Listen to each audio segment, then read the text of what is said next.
Today on Keynote. My strategy is protect the wellness of the clinicians. Most clinicians come to practice trying to do the right thing for patients. And so it's these mountains of optimizing patient care and optimizing teamwork so that we're as efficient as possible.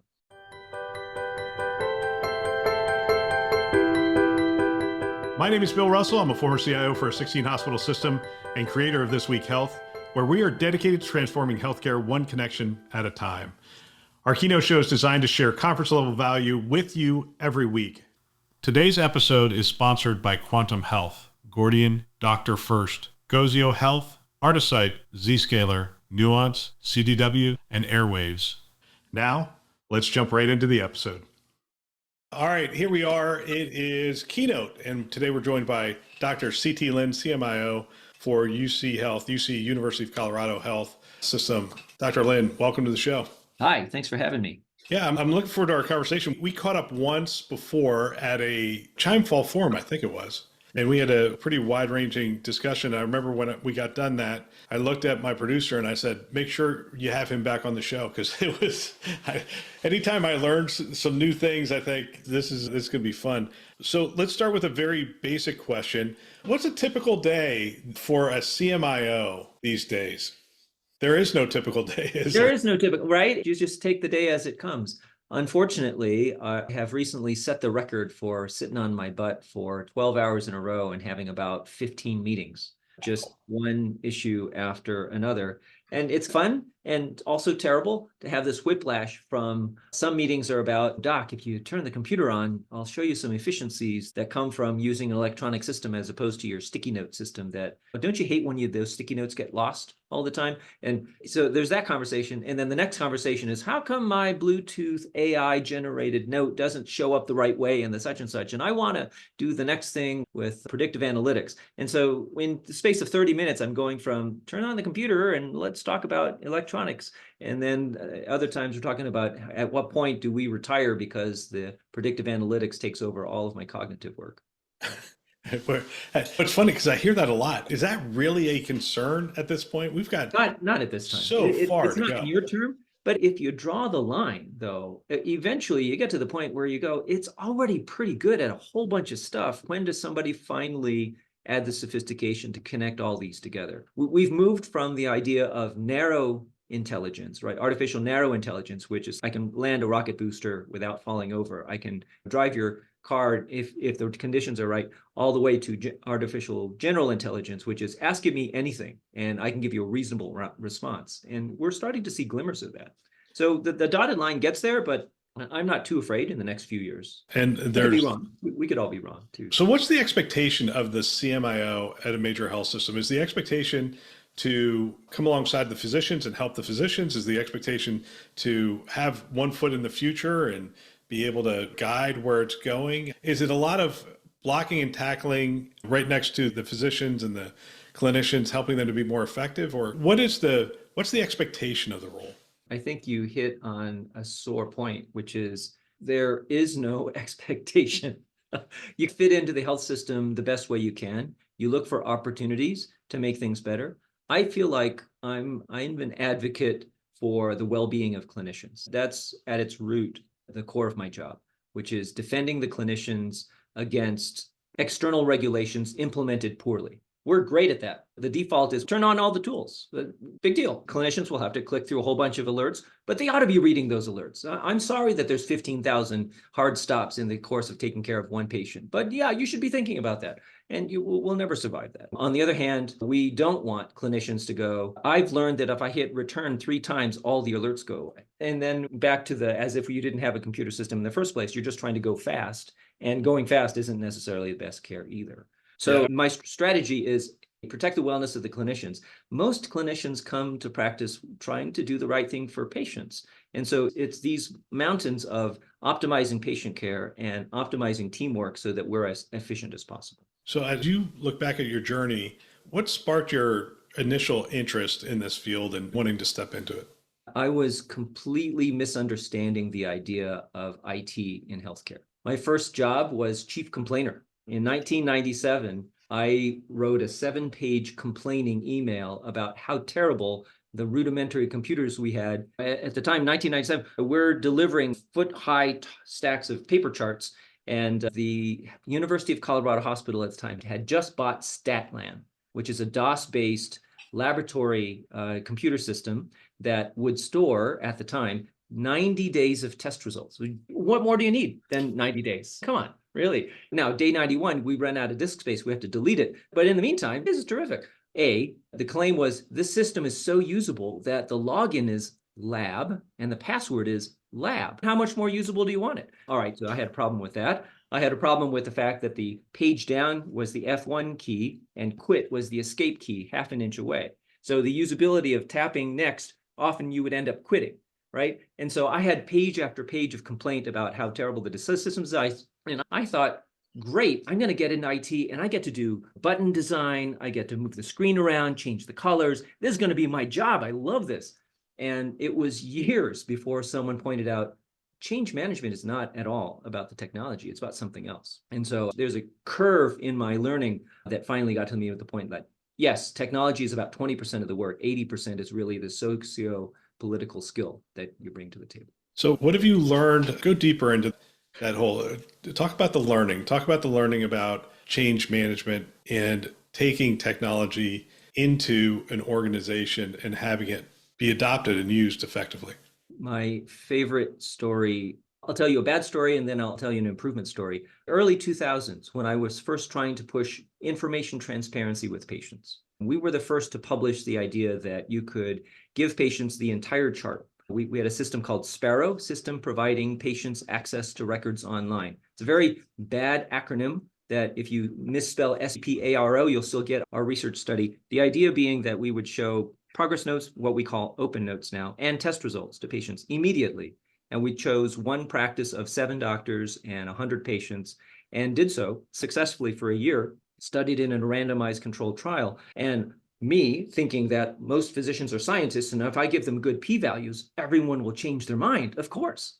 And I went and presented this. First of all, the 7 doctors who we studied this on, one of the doctors was completely against the idea. He says, the only reason I'm going to participate is because my colleagues are going to do it. And it looks like you're doing a rigorous academic study. And at the end of the year, you will know exactly how bad an idea this is. And the same guy at the end of the year turned around and said, this makes me a better doctor, because the patient's already probably seen the test result. Instead of letting it sit for a day or two because I'm busy with other things, I'll get on the line and either send a message or make a call and say, hey, I want to reassure you this result. I've seen it. It looks pretty good to me. So I took that data and I thought, this is rock solid data. It's high quality data. Patients love it. It's not more work for doctors. It's not more work for nurses. Let's go give it to the rest of the organization. This is back in 2001. And I blithely walked into the leadership meeting with 40 other physician leaders, gave my presentation. I'm just ready for the accolades to come in. Go, what a great study. And just like Machiavelli tells you, he says, if you don't already know how everyone's going to vote by the time you get into the meeting, you haven't done your job. And I had no idea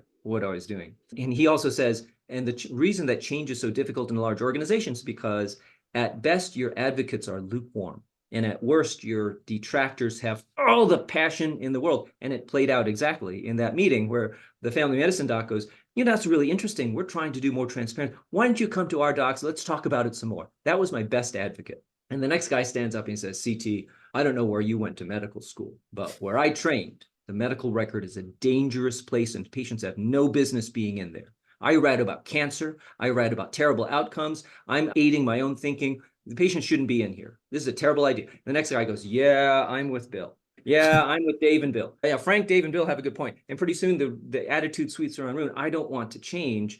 This is not good. I've never heard of information transparency. This is a terrible idea. And I got shouted out of the room. Yeah, thanks for coming. That's a cool little pet project you did. You can go away now.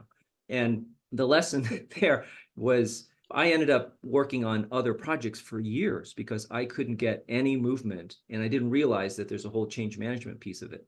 Years later, having read this, read Leading Change, which is now my Bible. I've read this book a number of times from John Cotter. It's a terrific book if you haven't read it. Setting the burning platform, getting the guiding coalition, making sure your messaging is right. I didn't do half that stuff. And in contrast, when years later I was trying to push a different project, APSO notes. So I don't know if you know that SOAP notes are subjective, objective assessment and plan in electronic health record. With note bloat, the plan is all the way at the bottom. It's a lot of scrolling. When you get to any progress note, try to find the conclusion of the note. Why don't you flip it? So the doctor's thinking is the first thing you see. And when you explain it that way, eventually clinicians go, sure, that's fine. But I have to change the way I document it. No, I want to do that. It's working fine for me as it is. And the way that I got this to change was recognizing that I failed with the same leadership group years ago. I came this time prepared. I had done individual conversations with each of the medical directors. And everyone hates the emergency department notes, which were 12 pages long, and you couldn't figure out heads or tails of what happened in the emergency department because the assessment was sprinkled throughout all these 17 pages. I would go in and say, you know how those ER notes are terrible and hard to read? I want to flip them so that the assessment plan is the first thing on their note. They go, that's great. I would love that. And that's, in order for me to convince them to do it, I have to ask your department to do it too. Right. And just like as you would expect, there's nothing wrong with our notes. I know your notes are great, but from a change management perspective, I need your help to do that with them. And so they would agree. It's not that hard for me to flip it around, but boy, if those notes are better, that's everything. And so I'd had 40 individual conversations blaming the other guy that their notes are terrible and my notes are terrific, but I'm willing to change to give you the benefit of getting those notes changed. 40 identical conversations. Everyone else's notes are the problem. My notes are fine.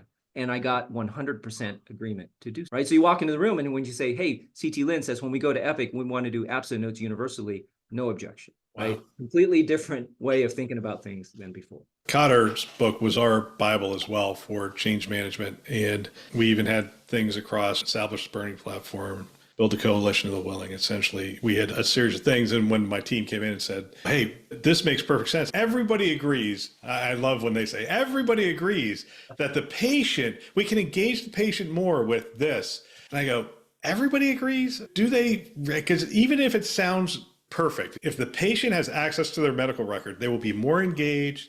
They will be more, all this stuff. And they go, no, everybody agrees. I'm like, I've never been in a meeting where everybody agrees with that statement. Even if it's the perfect statement, it doesn't doesn't matter. Exactly. You know, we're talking about transparency here. I'd love to hit on it a little bit. Elaborate on how transparency impacts patient care and outcomes. It can be difficult to objectively measure the benefit of information transparency.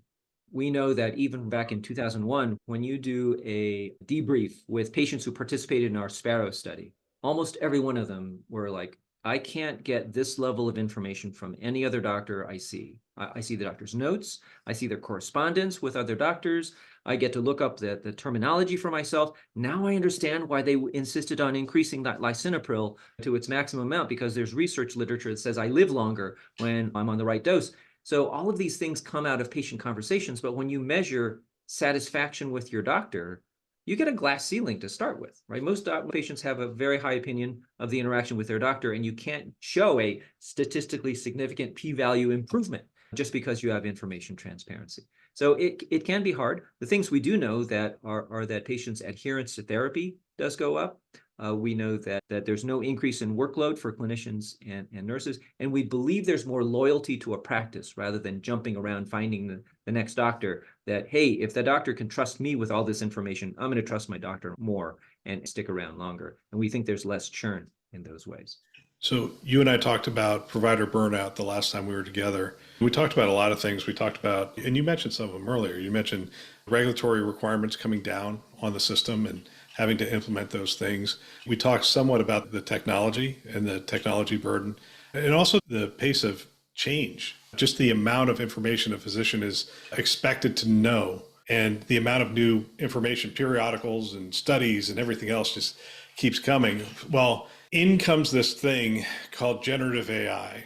And right now, at this point, there used to be a hype cycle that sort of ended at a peak, which is, if people are listening on the podcast, I have my hands apart by a certain amount. The hype cycle has been increased to a level I've never seen before. This thing is going to be able to interact directly with patients, and you're going to be able to communicate with the patient at a fifth grade level. Therefore, you're going to be able to take this very complex diagnosis and you're going to be able to explain it to them, or the care instructions and explain it to them, or take an ICU patient and do a summary of 10 years of care and bring it all to. I'm hearing all these kinds of things, and it still feels to me like we can see it from here. There's possibilities of it from here, but the hype cycle has really gotten a little out of hand at this point.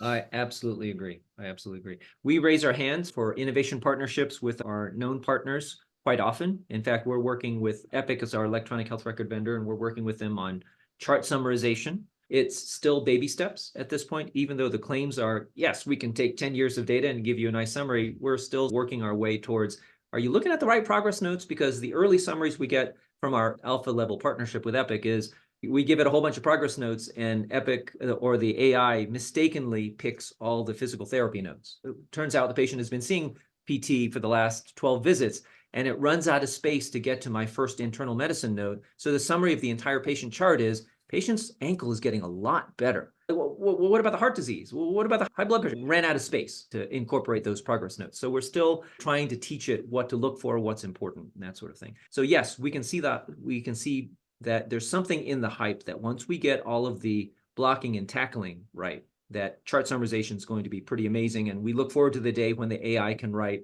a discharge summary out of daily progress notes with no additional effort. That's something that takes docs hours per discharge to do, and all that can evaporate. What we're working on right now is a partnership on replying to patients. In my organization, everyone knows that CT Lin ruined healthcare by insisting that doctors use computers.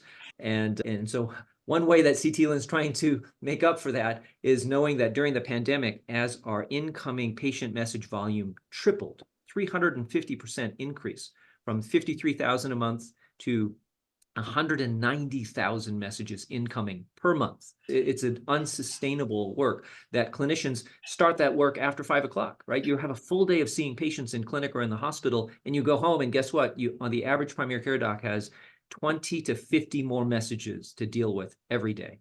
And it's an enormous burden. And we thought applying generative AI to draft a reply might, in some fraction of cases, handle this volume. And we've been trying this now for 6 months. And some of the best responses are when a patient says something pretty straightforward, I hurt my ankle, what do you think? And it does rest, ice, compression, elevation spectacularly, and it's very friendly. Thanks for your message. Oh, I'm sorry, that ankle must be really uncomfortable. Here's some good advice for you to try for the next few weeks, and then let me know if it's not any better. And the physician looks at the generative response and goes, that's terrific, send, no typing, and the AI has written a very reasonable response. There are the things that AI does terribly, where the patient sends and says, hey, that CAT scan was really hard to understand. What should I do about it? We're not giving the AI the entire CAT scan report, and so it doesn't have any context. And so the best it can manage it, it's important to see your regular provider to come in and have a discussion, and that's completely useless. So we're now giving it the last progress note. We're saying the last note written by me, and in some cases, it's pretty astounding. One case of our rheumatologist, the patient sent in a message saying, swallow knuckles. The message title was swallow knuckles. Okay, that doesn't make any sense. And then the entire body of the message was, I have more pain, what should I do? And you would think there's no chance the AI can do a good job, but it read the last progress note from the rheumatologist who said, your rheumatoid arthritis, and so the reply says, your rheumatoid arthritis is probably the cause of your swollen knuckles. And as was recommended at your last visit, you should take the anti-inflammatory prescribed twice a day and let us know how that goes. That's phenomenal. That's amazing. When you start to be able to put the pieces together just right, you can see glimpses of the brilliance that a tool like this can do. My favorite, I'll just end with my favorite example, which is, well, let me give you a counter, not great example, and then I'll end with my favorite example. We also have our nurses engaged in using the AI, and we have to be very careful with our medical assistants and nurses that they don't go beyond their scope of practice and recommend treatment changes. You have to choose, hey, this is something easy, like the patient wants me to refax a form, and the AI wrote that, don't worry, I'll refax that form for you. That's really great, and it's perfect for MAs to use. One of our nurses had a complaint come in that this cough and drainage from my nose has been going on for a long time. It's clear liquid, and most of my symptoms are better, but this drainage, it's been 2 weeks and it's still going. What could it be? Should I be worried? And the AI says it's probably just a long recovery, but then it says, but there's a small chance this could be a CSF leak from your brain. Oh, wow. And the nurse, having not read it carefully, sent the message to the patient, who immediately drove over to the clinic and says, this is an emergency. I need to see the doctor. And we go, we have to make sure our policies are, and we re-educate our clinicians and nurses, be careful what you're sending. Because even though strictly speaking, it's a correct answer for a neurosurgery practice, it's not necessarily correct for a primary care practice. And then I'll just say that in our best example is a patient who said, I'm so grateful about the forms that you've completed so that this legal thing went through. I would love to bring you pizza, bagels, whatever, to treat you and your staff. And the AI response is, we're so grateful that what we did helped you out. However, we have a policy for not accepting gifts from patients, and your gratitude is all the thanks that we need. Yeah. I'm not sure I would be that gracious in my writing. No, Anyway. I talked to Chris Longhurst about this, and the study UCSD did. I think Stanford was involved. I don't know who else was involved, to be honest with you. And that's the one that everybody likes to cite of generative AI is more empathetic than clinicians. Right. And it's funny because when I asked Chris about it, he said, most times the clinicians have just finished a long day and they're just getting to those notes. Right. And he goes, it's just human nature. After a long day's work, if you're asked to do even more work, you're going to use fewer words. You're going to be more to the point. You're going to be very succinct.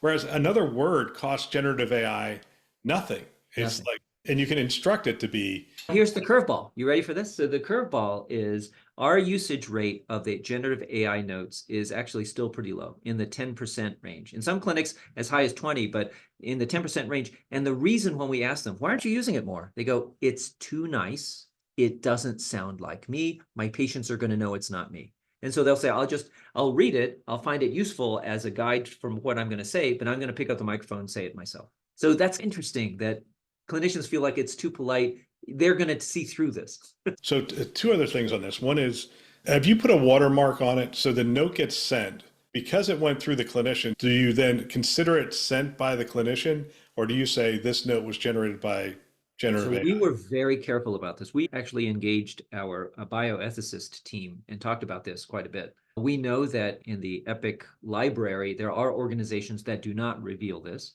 And I think in the long distant future, everyone's going to expect that any interaction with the EHR will have an AI component to it. But right now, we felt it critical. And we followed the UCSD example of using the sentence that says automatically generated and then edited by Dr. Lin. So we make it very clear there's both entities participating in the generation of this note. We think it's critical to do so. I was talking to Michael Pfeffer as well about this, and similar usage rates, like 10%, maybe 15%. The rest were reading it. Some were, can you stop putting it in there? I'm not going to use it. Right. I think that we have to be careful about how it's being measured, because right now we only have a very crude measurement. The measurement is, did you start with the AI draft or did you start with a blank note? Either way, you're reading the AI draft. And many of our clinicians who think that, quote, the reply is too polite will say, I like the idea, I just said it myself. And so we're not actually capturing the rate of clinicians going, this was useful, don't take it away. All we're doing is capturing the percentage of people who pushed the actual button that says, start with the draft and I'll edit it. Because some clinicians say it's harder to actually fix a sentence in the middle than it is to just mumble the whole thing myself. So we don't really know. Do you believe we're going to see, I know with generative AI right now, we're seeing models that you can train it on your language. You can train it on your emails, that kind of stuff, and it can start to mimic you. And I think it's coming, right? So right now, industrial strength work is super generic. And my dream of the far future is it reads my entire oeuvre in EPIC, right? I have 10 years of writing. Why can't it sound like me? Yes, I think eventually will, and make it do the first draft, and it'll be much better. And it'll have the patient's entire chart rather than just the last progress note, for example. These capabilities, I think, will expand over time. In the ever-evolving world of health IT, staying updated isn't just an option, it's essential. Welcome to This Week Health, your daily dose of news, podcasts, and expert commentary designed specifically for healthcare professionals like yourself. Discover the future of health IT news with This Week Health. Our new news aggregation process brings you the most relevant handpicked stories from the world of health IT, curated by experts, summarized for clarity, and delivered directly to you. No more sifting through irrelevant news, just pure focused content to keep you informed and ahead. Don't be left behind. Start your day with insight at the intersection of technology and healthcare. This Week Health, where information inspires innovation. Do you look at the potential for this? Where do you think it's going to have the greatest impact? And right now, we're just talking about generative AI. We know that AI is being applied in a lot of different areas across predictive models and those kinds of things. But generative AI specifically, where do you see it having the biggest impact? Where they say, CT, you ruined my life as a clinician, and now all of a sudden it's, nope, this is your penance, and this has changed the game. We can only see so far toward the horizon. And just what was it, 2009 when the iPhone came out, like smartphones has gotten as far as they can. Everyone has a chiclet keyboard. Come on. And then the next year, wow, there's a whole different paradigm shift. I think there are paradigm shifts coming that we can't see, but from where we can see, all right, let's just draw the line out for when we can see, which is that I would love to have an assistant sitting on my shoulder going, hey, did you think about this? And either it's a reminder of care gaps, it's very straightforward. Did you get the tetanus shot? Hey, they're overdue for a such and such. Or reading my note and go, hey, you're writing this thing. That sounds like familial Mediterranean fever. Have you thought about that? No, frankly, I didn't, but I'm glad you spotted that in our interaction. So I could see different assistants sitting on my shoulder, giving me nudges and tips and going, what do you think about this as an idea? And that broadens my thinking or deepens my thinking or speeds my thinking. I like that idea. Eventually, does it get to the point where it replaces me and it's faster than me? Sure, at some point. But yeah, anyways, then you can say, I can focus not on the grunt work. There's so much grunt work, which is signing forms, putting dates on paper. Can that all go away so that I'm working at the top of my scope, which is thinking about really challenging, what the heck is that thing? And trying to noodle my way through it. I heard Bill Gates's talk right after he had seen ChatGPT for the first time. And he envisioned this whole idea of an assistant that's with you at all times, that hears you talk about, yeah, I'm going on a trip, or in June, I'm going to go to here. And the next thing you know, you're receiving information on flight schedules and hotels and that kind of stuff. And when I heard that, I thought, cognitive load. For the clinician, there's so much cognitive load throughout the day. It would be nice to take some of that off so that they can focus on the handful of things that they really need to focus on. And it's not a handful, it's greater than a handful. So I would love to throw another curveball here, which is that one of my favorite books I've read recently is The Glass Cage by Nicholas Carr, and talking about the next phase and the blowback on automation. And he uses the aircraft industry as an example of the fear that pilots with a lot of automation and assistance on aircraft takeoffs and landings, that you atrophy your skills because the routine stuff the AI can do for you. And when you rarely get into a situation where suddenly all your skills are necessary, then those skills disappear because they've atrophied. And so the idea is this automation complacency. You just accept what the AI gives you. And then when finally push comes to shove and you have to take the controls, you're like, wait, I haven't done this in so long, I'm not very good at it. Is that's going to happen to clinicians. And we're already seeing an example. It's not AI, but just with our alerts, drug alerts. I had a clinician say to me, I wrote for a muscle relaxer for my patient who was taking birth control, and your system didn't stop me for that drug interaction. That's your fault. We're like, wait, you just gave up all your expertise to the system and you just hit enter and just, please stop me if this is wrong. That's the way that you're going to treat AI now. And I think I have a big fear that you get to the point where you trust the system more than it's good for. These are some potholes in the road. Yeah, this is going to be where the rubber meets the road. It's like with self-driving cars. If a self-driving car gets in an accident, who's at fault? Yeah, right. And if a patient is harmed in some way and AI was somewhere in that cycle, who is at fault? Now, we'll leave that to lawyers, because I have talked to some and who said, look, it's AI is a clinical device, blah, blah, blah. It still needs the clinician on the other side. And that's the category it's in right now. But still, those are maybe not issues to be dealt with, but they are issues to be dealt with. But they're points that need to be well educated across the board. The difference between this tool and other tools is that it is so broadly available. In fact, I'm working with a medical student who said, I paid for a subscription to whatever AI service, and I uploaded my entire infectious disease textbook to this service for $4, something like that. And she says, now I can ask questions. Hey, what would I do with an E. coli infection with such and such that's a pyelonephritis? And it would give me a paragraph, and it would give me citations out of the book because it knows the book inside and out. A student can do this. Like, you can do that? Can you teach me how to? So it's no longer an informaticist top-down control of the technology. It's groundswell of people figuring stuff out. And we have to be careful what comes out of this. It's similar in IT. We used to have infrastructure that was the purview of the CTO and the team. And then all Right. of a sudden, people were like, yeah, I put my credit card in, I got storage, I put the database out there, and I'm doing research on it, and I'm running through the stuff. And you're just like, what just happened here? Just because it's possible doesn't mean it's good. That's right. However, it's accessible. And so it democratizes access to these kinds of resources. You bet. You bet. Amazing. We talked a little bit about in-basket redesign and your ambulatory sprint teams the last time. And I'd like to close on that because maybe pick one of those that you think might be of most interest to the community out there, because it was a transformative set of things that you're doing at University of Colorado and the team's doing theirs. So I'd love to hear more about it. Yeah, we could go on for a while. I think that I want to talk about asymmetric messaging, in-basket messaging. And I give a talk that has 9 big points about how you can blow apart the in-basket. Everyone hates the in-basket. Everyone hates our personal emails. It's unsustainable how easy it is to generate messages, people-generated messages, and then to try to reply to this thing. One of my colleagues said something I will never forget, which is the in-basket and your email is someone else's to-do list for you. And you think, wow, that's where I spend my whole day, is on someone else's to-do list for me. How interesting. And what that does is it takes away from, if you have a career goal or long-term non-urgent projects, that completely evaporates when all you're doing is putting out tiny fires by email and in-basket messaging. Now, for in-baskets for clinical care, of course, patient needs what they need. But for email, you might say, if I spend my whole day in email and I never make progress on that long-term thing that I was trying to accomplish, am I pointing it in the right direction for my career? So that's an open question that you have to personally redesign, and there are entire books about this, getting things done and so forth.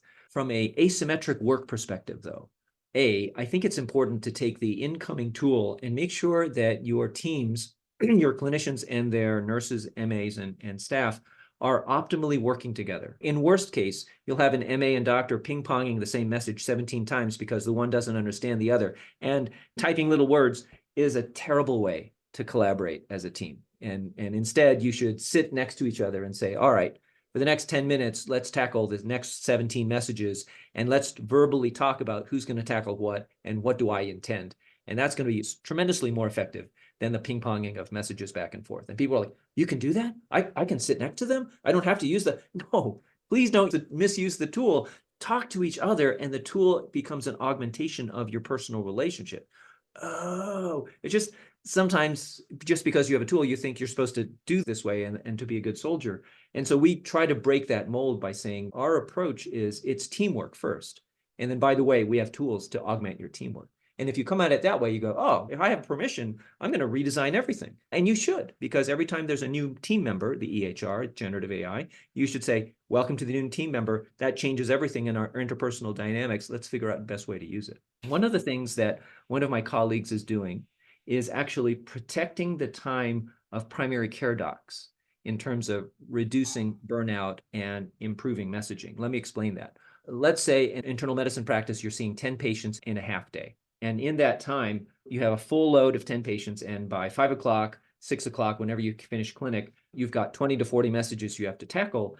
And some of these messages could have been converted into a visit. These are complex enough questions. I have a patient sent 17 questions in one in-basket message, right? What's with my elbow? Is it a thing? I thought it could be gout. Can you help me diagnose this gout? I need a prescription refill on these 17 things. My blood pressure's doing this. My A1C is going crazy. And it could be the sweets I'm eating at night. That's one message. I can't even, right? And the right reply is come in for an appointment. My next appointment's not for weeks.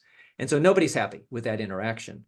And what's the best way to do that? And one idea was, can we protect one spot per half day for every clinician to say, that's your spot, doctor. No one else is going to touch it, and you can do whatever you want with it. And if you're drowning under messages, take that half hour, take that 20 minutes, and all you're doing is processing your messages during that time. So at least during an 8 to 5 shift, you're doing messages during the day, and you have your team around you. Because otherwise, the 20 to 40 messages you're doing at night, nobody's around. You're doing it by yourself, and you're spraying other people's in-basket with these messages, and there's just delay after delay. Why not say, you can do some of this work and hand off some of it by sitting next, huddling with your MA and processing some? You could do it that way. And already that was very satisfying to our team members to say, you respect me enough to give me time back to do actual work rather than pushing this over to pajama time, number one.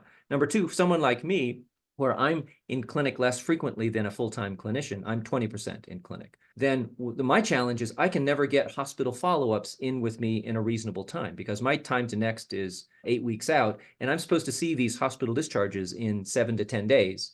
I can never do that. With that protected time, I don't use that for messaging. I say, I have a spot where I can put you in tomorrow. I have a spot where I can put you in Monday of next week. And for the first time in my career, I'm seeing my own hospital follow-ups, the high-risk patients that I really have to connect with. I'm so happy with that. That's just a tiny bit of added control back to the clinician. And at the end of 3 months of trying this, taking a spot out and saying, we're going to absorb the financial income loss of a 10% reduction, turns out clinicians put other patients under their own control into that spot, raising the RVU again, and I'm getting to do things I want to do. And we went from a 90% anticipation of thinking at baseline, 90% of our clinicians said that I may cut back or leave medicine in the next 3 years, all the way down to 30%, dramatic reduction of intent to leave. Now, that's a terrible number. 90% in the next 3 years of my colleagues are thinking about cutting back or leaving, and 30% is still terrible. But what a difference that is for a small investment of time. And I don't think a lot of clinicians or practices are thinking about this. What an opportunity to really partner with how clinicians are thinking about being professionals in their career. Yeah, 90 to 30 is amazing. The 30 would indicate the other things that are still a challenge with practicing medicine and whatnot. Ambulatory sprint teams. We'll close on this. Just a couple minutes on this. So I will fully give credit to, I'll think of his name in a minute, who was working at Sutter previously when he developed a team called Integrated Architects, where he took some 20-year-olds and sent them into a clinic and said, I know you don't know anything about medicine, but we'll go in there, think about process, come out in 2 weeks and tell me what you did. And he sent in a web designer, a database architect, and a number of other folks. And he said, you would be astounded with what people can do when they really take teamwork apart and say, here's some tools that I built because I watched you do your work, and there's improvements here. We stole that idea into our sprint team. We have now a team of 11. There's a whole hour to talk about how I finally got governance to fund a team of 11. But this team of 11 is partly Epic analysts who can rebuild tools, a physician informaticist, a nurse informaticist, a project manager, and 4 to 5 trainers who can reteach the EHR in a way that supports teamwork. And again, unlike saying, here's a better way to use Epic, it's how are your teams working together? How is prescription refills working for you? How is managing referrals working? Oh, that's terrible. Let's see how you do it. Oh, you do it this way, and then you hand this over to here, and then it's 5 handoffs? Have you ever thought about doing a daily huddle? What's that? Daily huddle is where you sit and solve the problem together. Oh, that's a good idea. And by the way, if you have a daily huddle, here's a tool in Epic that supports your daily huddle. Oh, how cool. So this is the kind of thing that our sprints do, is go into a clinic and take everything apart and put it back together. And we get net promoter scores of -44 going all the way up to 0, which is a dramatic improvement. If I hate you, all the way up to, that's all right. And now lately we're getting -12 scores going up to the +20s and +30s and +40s. And the net promoter for sprint itself is a +70. That was astounding. Can I have one of those again? Does it lead to a highly customized EHR, or do you somehow So avoid this is the thing. We actually learned our lesson between over-customization and over-standardization. And prior to having sprints, our team was, even with hundreds of analysts on the team, we have 4,000 doctors. It's impossible to even get down to the level of specialty customization. We hit the sweet spot of saying we will customize by specialty, but all the specialists have to work the same way, right? One endocrinologist cannot be different from another endocrinologist. And so when we go do a sprint in one endocrine clinic, we will contact the other 3 or 4 endocrine sites and say, we're about to build a tool.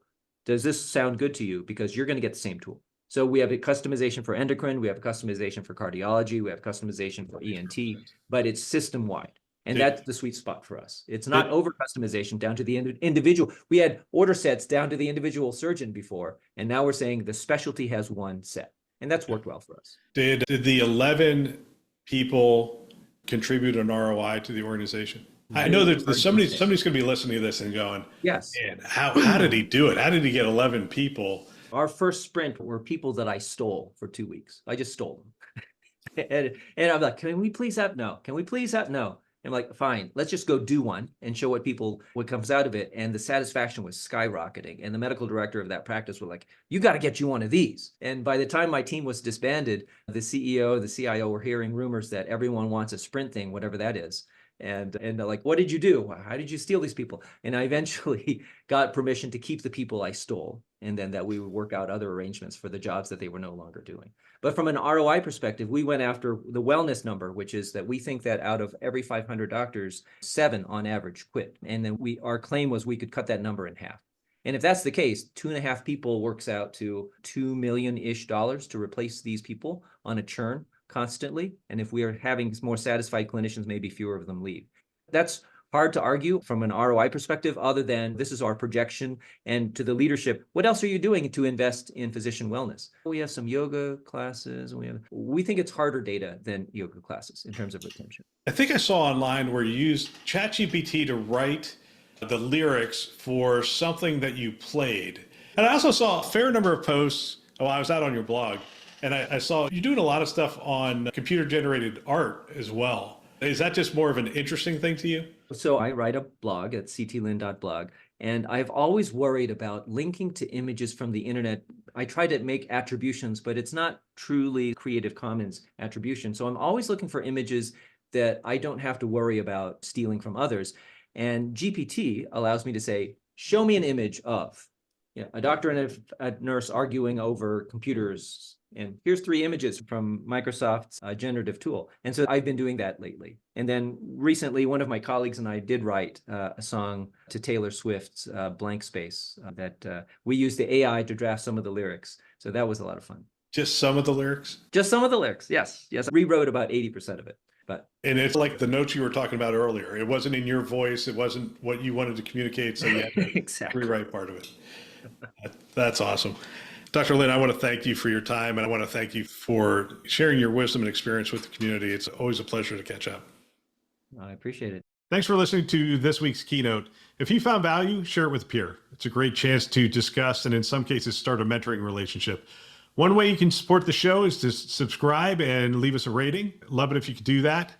Big thanks to our Keynote partners, Quantum Health, Gordian, Dr. First, Gozio Health, Artisight, Zscaler, Nuance, CDW, and Airwaves.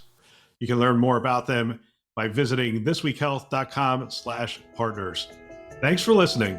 That's all for now.